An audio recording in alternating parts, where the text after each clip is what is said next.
जय हिंद साथियों। आज मैं आपको कुछ रोचक जानकारी देने वाला हूं, जिसको आप ध्यान से सुनिएगा। भारत की संसदीय राजनीतिक व्यवस्था एक बिजनेस मॉडल है। हालांकि वर्षों गुजर गए, लेकिन भारत की संसदीय राजनीतिक व्यवस्था एक बिजनेस मॉडल में तब्दील हो गई। जैसे किसी बड़ी कंपनियों का बिजनेस मॉडल होता है, जिसमें वह अपना सिर्फ मुनाफा देखते हैं। वह जानते हैं, समझते हैं कि बाज़ार के नियम कायदे उन्हें इस बात को लेकर बेचैन करेंगे कि वह दरअसल जिस तरीके से अपने माल को बेच रहे हैं या फिर माल को खरीद रहे हैं, वह कहीं गलत भी हो सकता है, लेकिन मुनाफा मिल रहा है। तो बिजनेस मॉडल इस बात की खुली इजाज़त देता है कि आप जिस बिजनेस मॉडल के हिसाब से काम कर रहे हैं कीजिए, लेकिन यह कहाँ कब किसे पता कि भारत के संसदीय राजनीतिक व्यवस्था जिसके दायरे में चुनाव आता है, वह चुनाव एक ऐसे बिजनेस मॉडल में खुद को तब्दील कर देगा जहां विचारधारा कोई मायने नहीं रखती, जहां पर कोई भी राजनीतिक दल कोई मायने नहीं रखता, और इस दायरे में जनता अपने नुमाइंदों को चुनती है और यह सोचकर चुनती है शायद इसकी यह विचारधारा होगी, शायद इसकी यह पार्टी होगी, चाहे इसके आश्रय वह उनके हितों को साधने की दिशा में संघर्ष करता हुआ नजर आएगा। लेकिन इस बिजनेस मॉडल के दायरे में ऐसा कुछ भी नहीं है, तो अपने नुमाइंदों को चुनेंगे ही, लेकिन जनता के भीतर से कोई नुमाइंदा इस तरीके से खड़ा हो नहीं सकता कि वह जनता के साथ खड़ा हुआ दिखाई दे, क्योंकि हमारी राजनीतिक व्यवस्था के नियम कायदे बहुत कम प्लेयर्स को एंट्री देते हैं इस राजनीति में घुसने की। लेकिन अगर वह घुस जाता है तो इस देश की सामाजिक आर्थिक परिस्थितियों को अपने साथ कल तक वैचारिक तौर पर खड़ा करता हो। लेकिन अब तो राजनीतिक तौर पर ही इस देश की अर्थव्यवस्था की नीतियां बनती हैं। इस देश की समाज की परिभाषा तय होती है। तो इस बिजनेस मॉडल के बीते 10 वर्ष का सच क्या है? इस मॉडल के बीते 10 वर्ष सच सबसे बड़ा है यही है कि तकरीबन इस देश के भीतर में 700 से ज़्यादा विधायक और सांसदों ने पार्टियां बदल ली, लेकिन इस मॉडल का सच दिल्ली में बैठकर इस देश की राजनीति सत्ता को चलाने की खुमारी अगर आपके भीतर समा चुकी है, तो फिर सत्ता में बने रहने के लिए साम दंड भेद कोई मायने नहीं रखते। और अगर आप लकीर के उस पार खड़े हैं तो लकीर के इस पार यानी कि दिल्ली की सत्ता के साथ जुड़ना चाहते हैं, तो फिर उसके लिए आपको कुछ पैसा देना होगा, कुछ पूंजी लगानी होगी। कुछ पूंजी बचाने के लिए कुछ पूंजी लगाई जाती है, और उसके बाद आप जब जनता के नुमाइंदे बनने के लिए अपने मनपसंद सीट से चुनाव लड़ना चाहते हैं, तो उस टिकट को पाने के लिए भी आपको कुछ पूंजी लगानी होगी, क्योंकि बाद में तो आप कमा ही लेंगे। और इसके साथ साथ आप जब उस लकीर से पार करते हुए इस तरफ आ जाएंगे, तो उसके एवज में वहाँ पर जो चुनाव हो रहे होंगे वहाँ पर भी आप कुछ पैसा लगा देंगे। यह खेल है क्या? दरअसल यह खेल है इस देश के 700 सांसद और विधायकों के पार्टी बदल भर का नहीं है, बल्कि दिल्ली में बैठी राजनीतिक सत्ता को संभाले हुए बीजेपी की एक ऐसी कहानी है जिसने एक मैसेज इस देश के भीतर में दे दिया है कि सत्ता ही दरअसल असल परिभाषा है, राजनीतिक संसदीय व्यवस्था की है, चुनाव की है। तो जो साथ खड़ा होगा या फिर तय कर लिया गया है कि किसके आने से क्या लाभ होता है। राजनीतिक तौर पर यह लाभ अगर संसद के भीतर 2/3 बहुमत के साथ खड़ा हो जाए, तो उस कतार में कोई भी हो, सब चलेंगे। तो वो चाहे अपने दौर के सबसे करप्ट लोग हों, चाहे उस दौर में सामाजिक तौर पर इस देश में घृणा फैलाने वाले लोग हों, चाहे इस देश में दंगों के साथ खड़े हुए लोग हों, चाहे अपने वक्त के वह बीजेपी के निशाने पर लेने से चूकते ना हों, कोई मायने नहीं रखता, क्योंकि इस दौर में चाहिए बने रहें, टिके रहें, और उसके बाद जो मुनाफा ही होता है। तो इस बिजनेस मॉडल के दायरे में कांग्रेस के तकरीबन 200 के पार एमएलए और सांसद बीजेपी के बीते 10 वर्ष में आ गए। 2020 का एक आंकड़ा ADR association for democratic reform ने बताया था कि 177 एमएलए एमपी कांग्रेस को छोड़ चुके हैं, जिसमें से सबसे ज़्यादा बीजेपी में शामिल हुए हैं। उनकी तादाद तकरीबन 140 से 145 थी, लेकिन यह तो 4 साल पुरानी है। इस 4 साल के डबल सेंचुरी लग गई है।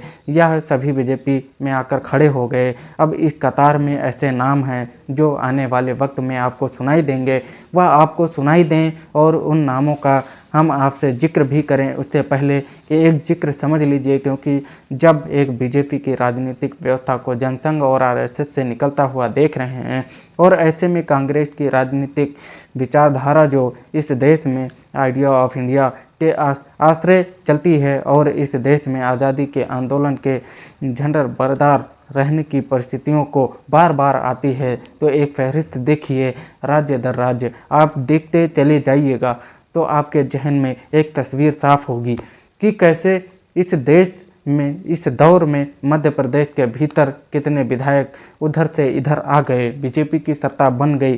कर्नाटक में कैसे कांग्रेस और जेडीएस के विधायक शामिल हो गए, बीजेपी की सत्ता बन गई। गोवा में क्या हुआ, उत्तराखंड में क्या हुआ, मणिपुर में क्या हुआ, अरुणाचल प्रदेश में क्या हुआ। इस देश के भीतर एक लंबी फहरिस्त है जो विधायक और सांसदों को साथ लेकर चलती है और फिर यही बिजनेस मॉडल में तब्दील हो जाती है। तो इस फहरिस्त को जानें समझें उससे पहले बीजेपी का एक ही चेहरा, एक ही नेता, एक ही नाम, उस शख्स के भीतर भी इस बात को लेकर कहीं ना कहीं किसी न किसी रूप में यही सवाल है कि कांग्रेस के भीतर नरेंद्र मोदी को लेकर कैसे विचार चलते हैं। और आज राष्ट्रीय महाअधिवेशन में जो बीजेपी का हो रहा था यह कांग्रेस का नहीं था, लेकिन कांग्रेस के भीतर कौन से विचार हैं। पहले प्रधानमंत्री नरेंद्र मोदी जो विस्तार प्रचारक, बीजेपी के संघ के सबसे बड़े प्रचारक, इस दौर में इस देश के एकमात्र ऐसे नेता हैं जिनकी पहचान विश्व गुरु के तौर पर कराने में बीजेपी को कोई हिचक नहीं है। उस शख्स ने भी कांग्रेस के भीतर उनको लेकर क्या चलता है, विरोध करके क्या या साथ में खड़े होकर राजनीतिक तौर पर इसका जिक्र जब खुद प्रधानमंत्री कर रहे हैं तो एक मैसेज तो बहुत साफ है। इस दौर में ना जाने कितने कांग्रेसी होंगे जो रात के अंधेरे में या दिन के उजाले में पीएमओ की कोठरी में बैठकर बताते होंगे कि कांग्रेस के भीतर क्या चल रहा है, क्योंकि इस तरीके से इस देश के प्रधानमंत्री जब जिक्र करें तो जाहिर तौर पर फर्स्ट हैंड इंफॉर्मेशन उनके पास ज़रूर होगी। शायद यही वजह है इस दौर में जैसे कमलनाथ का नाम आया, वह तो संजय गांधी के मित्र थे, नेहरू गांधी परिवार का हिस्सा थे और चौथे और तीसरे बेटे के तौर पर अपनी पहचान कराते थे। उनके अपने बेटे नकुल नाथ जो पिछली बार छिंदवाड़ा से चंद वोटों से जीत गए, लेकिन इस बार दोनों बीजेपी में शामिल हो जाएंगे। अशोक चौहान नांदेड़ की पिछली सीट इस बार गंवाई, लेकिन बहुत कम वोटों से, और इसका असर नांद के इलाके में मराठ के भीतर है। उसी दौर में एक नाम शायद थोराट का भी, यानी बाबा साहब थोराट का भी जुड़ रहा है, तो क्या वह भी कांग्रेस में चले जाएंगे। यह भी कहा जा रहा है कि इस दौर में पश्चिम बंगाल के भीतर ममता बनर्जी जब उग्र हुई तो सामने अधीर रंजन, क्योंकि भारतीय जनता पार्टी के पूर्व अध्यक्ष, पुराने अनुभवी नेता, और इन कद्दावरों के बीच भी सिर्फ एक नाम प्रधानमंत्री नरेंद्र मोदी का।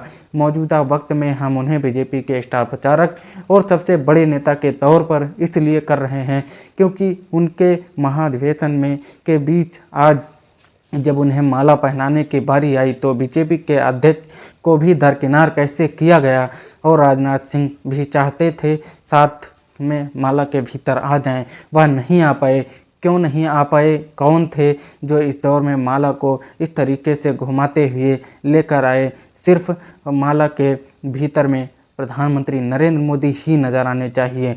ज़रा देखिए चंद तस्वीरें जो आज सोशल मीडिया पर आई हैं, यह कहानी कह देती हैं। जिस भारतीय जनता पार्टी का जिक्र हो रहा था 80 के बाद से 2024 में आते आते यह तक क्यों भारतीय जनता पार्टी कांग्रेस पार्टी बन गई, इसके नेता एक तो जो माला के भीतर, उस माला के भीतर किसी को आने जाने का प्रयास करते हुए दूसरे नेता अमित शाह देखिए जो बार बार राम मोदी जी, जय श्री राम मोदी जी जैसे नारे लगाए जा रहे थे। और यह अधिवेशन बीजेपी का है, यह अधिवेशन बीजेपी अध्यक्ष का है, यह अधिवेशन नरेंद्र मोदी का, यह अधिवेशन अमित शाह का। इस अधिवेशन के दायरे में क्या वाकई भारतीय जनता पार्टी, भारतीय कांग्रेस पार्टी में राजनीतिक गलियारों की फुसफुसाहट के बीच बदल चुकी है?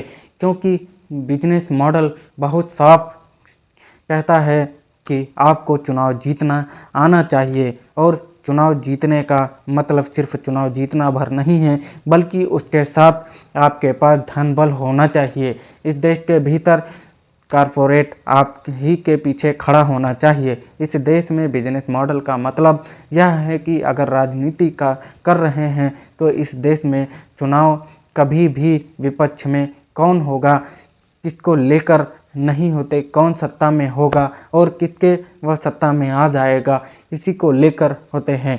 एक ऐसी लॉटरी होती है चुनाव जीतने के बाद, जिसमें बारे न्यारे विशेषाधिकार पाते ही मिलने लगते हैं और राजनीतिक तौर पर राजनीतिक गलियों में आपका कद बढ़ने लगता है। तो एक लंबी फहरिस्त है जिसका जिक्र बीजेपी बार बार करती है, और तमाम भ्रष्टाचार की जननी तो कांग्रेस ही है। और कांग्रेस के भीतर जिन्होंने भ्रष्टाचार किया या फिर किसी दूसरे क्षेत्रीय पार्टी के जो भ्रष्ट नेता थे, उनके पास पैसा है, क्यों क्या उनको ईडी की गिरफ्त में ले आया जाए, उनको जेल में डाल दिया जाए, उस पूंजी का बड़ा हिस्सा पहले वसूल किया जाए और उसके बाद उन्हें उनकी फाइल बनाकर आने वाले वक्त के साथ को लेकर एक सौदेबाजी का दायरा हमेशा से रखा जाए, जिससे वह इशारे पर चले। तो भारतीय कांग्रेस पार्टी के भीतर का इशारा और बाहर के से इशारा करने वाले कुछ आप आंखों के सामने सवाल यह है कि बिजनेस मॉडल के दायरे में अभी तक यह माना जाता था कि जहाँ जहाँ सरकारें बनानी हैं वहाँ पर विधायकों के खरीद लीजिए। इसी फहरिस्त में बार बार जिक्र उत्तराखंड का भी आता है। इस दौर में उत्तरांचल का जिक्र होता है, कर्नाटक का जिक्र होता है और मध्य प्रदेश का जिक्र होता है, मणिपुर का जिक्र होता है, गोवा का जिक्र होता है। आप अगर ध्यान दीजिए तो कितने विधायक इस दौर में कैसे शिफ्ट हुए, कैसे नॉर्थ ईस्ट के भीतर तो कई राज्य ऐसे पूरे के पूरे कैसे बीजेपी के साथ खड़े हो गए इस दौर में, चाहे वह जगन रेड्डी हों, चाहे वह नवीन पटनायक हों। ये कहने से हिचकिचाते नहीं है कि दिल्ली में जो बैठे हैं उनके इशारे और उनके साथ जो चलना होगा, अन्यथा फिर राज्य में पैसा नहीं आएगा। तो क्या इस देश का फेडरल स्ट्रक्चर भी राजनीतिक बिजनेस मॉडल के दायरे में आकर खड़ा हो गया है? फेडरल स्ट्रक्चर के तहत ही राजनीति सौदेबाजी का दायरा कुछ इस तरीके से बढ़ गया है कि राज्यों में जो छत्रपों की सरकार थी वह डगमगाने लगी है। नीतीश कुमार तक कहने लगे कि विशेष राज्य का दर्जा दीजिए, पैसा दीजिए, और इधर से मैसेज आया पहले साथ तो खड़े होइए, तो चलिए साथ खड़े हो गए, फिर भी नहीं मिला तो छोड़कर चले गए, फिर साथ आ गए तो क्या पैसा मिल जाएगा? राजनीति का यह चरित्र इससे पहले भारत की संसदीय राजनीतिक व्यवस्था में नहीं था। मौजूदा वक्त में जितने विधायक, जितने सांसदों की खरीद फरोख्त हुई, अगर वो फुसफुसाहट अपने तौर पर कभी कर्नाटक के DK शिव कुमार कहते रहे, एक वक्त जब मध्य प्रदेश में सरकार गिर रही थी तब खुले तौर पर राजनाथ सिंह नहीं कहिए दिग्विजय सिंह ने कहा कि उसके बाद कमलनाथ ने कहा कितने पैसे की खरीद फरोख्त हो रही है। इसका खुला जिक्र इस दौर में केजरीवाल भी करते रहते हैं। हमारी टीम ने एक एवरेज निकाला, जितने भी नेताओं ने जिक्र किया, कितने करोड़ रुपए कितने विधायकों के आश्रय दिए गए, उनके जरिए से बीते 10 वर्ष में जो विधायक सांसदों ने बीजेपी का दामन थामा, उस पर कितना खर्च हुआ होगा, वह आंकड़ा एवरेज जब निकाला जाता है तो यह कितने लाख करोड़ में चला जाएगा। यह सिर्फ सोचिए आप, इसलिए सोचिए क्योंकि एवरेज तौर पर 25 से 50 करोड़ के बीच एक खरीद होती है और उसके बाद उसकी वसूली जाहिर है नेता वो अपने तौर पर करना चाहता होगा। इससे पहले वह इतना करप्ट रहा होगा, जहां उसने इतनी कमाई कर ली होगी, इतना पैसा देने की ताकत रखता होगा, इतना पैसा दे दिया या फिर सत्ता के साथ ले लिया, खरीद के लिए एक वक्त खरीद के बदले पैसा लेकर उस परेड पर रेड पैसे कॉर्पोरेट बिछाकर तमाम जांच प्रक्रिया से मुक्त करा दिया। यह जो पूरा का पूरा डाटा निकल कर आता है इस देश के कॉर्पोरेट को, और रियायत और लाभ दिया गया एनपीए के चक्कर में 15 लाख करोड़ का है। इस दौर में उसके ऊपर चला जाता है। कीमत इस दौर में भीतर में देश के विकास और डेवलपमेंट से नहीं जुड़ी हुई है। इस देश के राजनीतिक डेवलपमेंट से जुड़ी हुई इस बिजनेस मॉडल सिर्फ पूंजी पर टिका है। वह एक वक्त करप्ट था, अभी पैसा दे दे। वह सिर्फ दौर राजनीतिक तौर पर ताकतवर है तो उसको पैसा दे दिया जाए। इस पूरी की प्रक्रिया में भीतर पैसा सत्ता से पास रहे मॉडल, इससे पहले किसने काम किया होगा? वह मॉडल राजनीतिक तौर पर इस देश के भीतर उस विचारधारा को, उस मैनिफेस्टो को इस देश की जनता के सामने राजनीतिक दलों की उस सोच को खत्म करता है, जिसके आश्रय एक ही सवाल इस दौर में बड़ा हो गया है। दरअसल सत्ता रहेगी तभी आप कोई काम कर सकते हैं। और कल्पना कीजिए कि यह पूरी प्रक्रिया के भीतर जब जिक्र नरेंद्र मोदी कहने लगे दरअसल अब 370 सीट चाहिए, और उस 370 के आंकड़े में वह पश्चिमी उत्तर प्रदेश को, मराठवाड़ का इलाका हो, विदर्भ का इलाका हो, उत्तर प्रदेश से निकलकर बिहार में घुसिएगा तो जाति व्यवस्था के साथ अपने अनुकूल करने की सोच हो, और यहाँ तक कि तमिलनाडु के भीतर जब आने की तैयारी हो, और आंध्र प्रदेश के भीतर 0 सीट मिली पिछली बार, जहाँ तमिलनाडु 0 सीट मिली, केरल में 0 सीट बीजेपी को मिली, वहाँ पर राजनीतिक दखल कम से कम 1 दर्जन सीटों के साथ कैसे आएगा, यह भी आपको आने वाले वक्त में दिखाई देगा। तो क्या सिर्फ यह कांग्रेस की एक बड़ी कतार, क्योंकि कांग्रेस का संगठन देश के भीतर में फैला हुआ है, छत्रपों का संगठन अपने अपने राज्यों में फैला हुआ है। बीजेपी जिन राज्यों में अपने संगठन के तौर पर खड़ा ना हो पाई, वहां पर छत्रपों को साथ लीजिए और एक मैसेज बनाने की कोशिश कीजिए। कागज़ों के जरिए आप अकेले में अपने बूते आ सकते हैं, और निशाने पर इस दौर में 2 राज्य जो महत्वपूर्ण हैं, बिहार में अपने बूते कैसे आ पाएंगे, महाराष्ट्र में अपने बूते कैसे आ पाएंगे, तमिलनाडु में कैसे घुस पाएंगे, आंध्र प्रदेश में कैसे सेंध लगा पाएंगे। राजनीतिक दिशा में यह बिजनेस मॉडल पंजाब को भी अब बीजेपी के दायरे में लाकर खड़ा कर रहा है। इस दौर में इस दायरे के भीतर में जो यह सोच रहा है वह बिकेगा नहीं तो वह गलत है। यह सोच रहा है कि उसके साथ कोई ऐसा करप्शन का चार्ज नहीं है तो फिर राजनीतिक तौर पर वह अपनी जगह खड़ा है।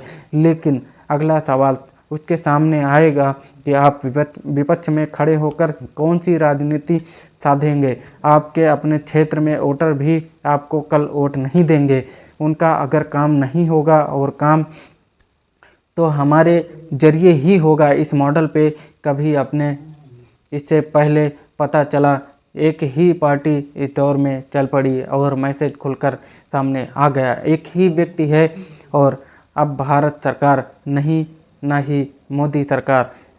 इस तरह की यह बात थी, आपको समझ में आई होगी। जय हिंद, जय भारत।